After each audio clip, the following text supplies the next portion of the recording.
Hey there, I am just gonna jump in really quick while I'm making dinner and already cutting up food and show you guys the cheese knife.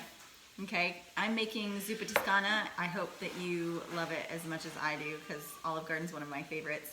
And I do a copycat of that at home.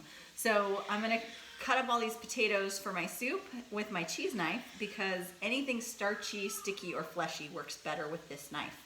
And the way that it works is you just slide forward and down like that.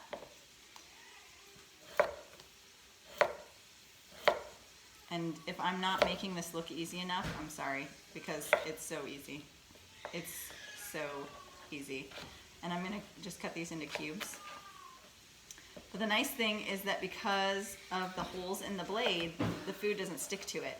So it makes it just a lot faster than even using my Santoku knife as I throw potatoes on the floor.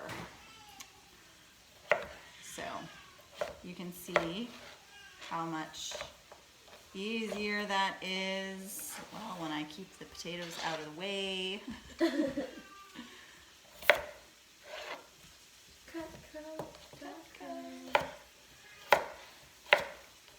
Tell me what you're making for dinner, okay?